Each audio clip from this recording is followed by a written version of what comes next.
Hello, everyone. Welcome back to our video series. My name is Cristina Mancebo-Torres, and I am the Program Specialist for the National Hispanic and Latino Prevention Technology Transfer Center. Thank you for joining us today. In today's video, we will be discussing the roles adverse childhood experiences and positive childhood experiences play on mental health, substance misuse, and overall well-being. Adverse childhood experiences, or ACEs, are potentially traumatic events that occur in childhood. ACEs include abuse, neglect, and household challenges. Adverse childhood experiences are experiences that are life stressors and are toxic to the well-being of a child. These stressors can cause change in one's brain. How a child responds to trauma or life stressors depends on a number of factors, such as age, gender, environmental conditions, vulnerabilities, and the duration and intensity of the stressor. According to a study conducted by the Centers for Disease Control and Prevention and Kaiser Permanente, scientific evidence reveals early adversity increases physical, mental, and behavioral health problems. There are 10 categories of ACEs that were studied. The CDC tracks 8 of the 10 categories in multiple states. The categories are household dysfunction, or more specifically, substance misuse, parental separation or divorce, mental illness, domestic violence, and criminal behavior.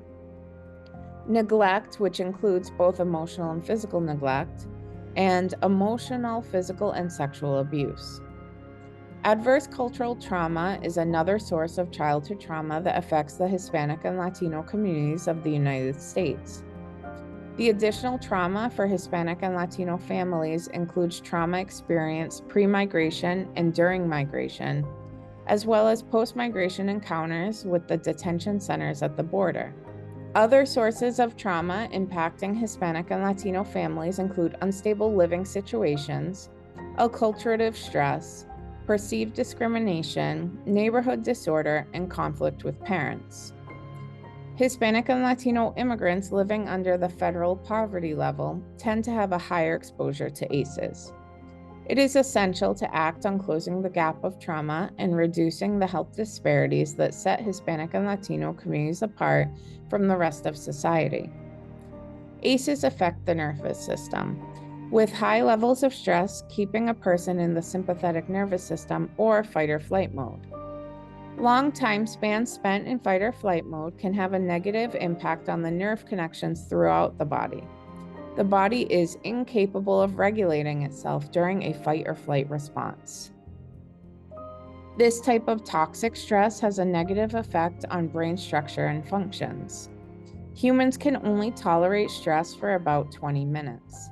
Prolonged stress can lead to high cortisol levels, poor regulation of emotions, behavioral issues, and other physical issues. Due to the higher exposure to ACEs, Hispanics and Latinos may face health issues later in life. Hispanic and Latino adults that faced ACEs in their childhood are more likely to experience depressive symptoms, obesity, substance use, and chronic disease, including coronary heart disease, stroke, diabetes, asthma, chronic obstructive pulmonary disease, and cancer. However, positive childhood experiences, also known as PACEs, have the potential to reduce the impacts of ACEs. Some examples of PACEs include having unconditional love from a parent or caregiver, having a mentor outside of the family, having opportunities to learn, and having a hobby, among other experiences. The promotion of healthy childhood development is key in reducing the impacts of ACEs. According to the CDC, some ways to promote healthy child development include strengthening economic support to families, changing social norms to support parents and positive parenting, providing quality care and education early in life, enhancing parenting skills to promote healthy child development, and intervening to lessen harms and prevent future risk.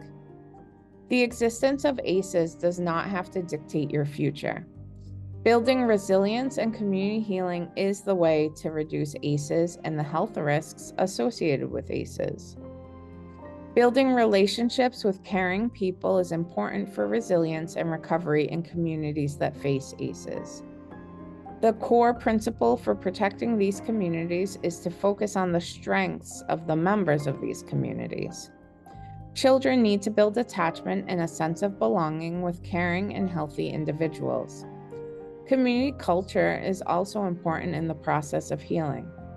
Families and communities can help each other to heal and cultivate positive lifestyles and habits. Hispanic and Latino communities can share stories about their heritage and history to maintain the integrity of the culture and heal historical trauma. Neighborhoods that have strong, positive relationships and support can create a sense of acceptance and belonging. Hispanic and Latino communities can work together to preserve the language and traditions of their heritage, building greater community connection. Thank you for watching this video. Remember, you can find the same content in Spanish. Come visit our pages next month for the latest content, and we invite you to join our Juntos network to get a first glimpse at our upcoming events. Please share this video with your family, friends, and colleagues. Stay safe, healthy, and remember, we are all in this together. Until next time, thank you.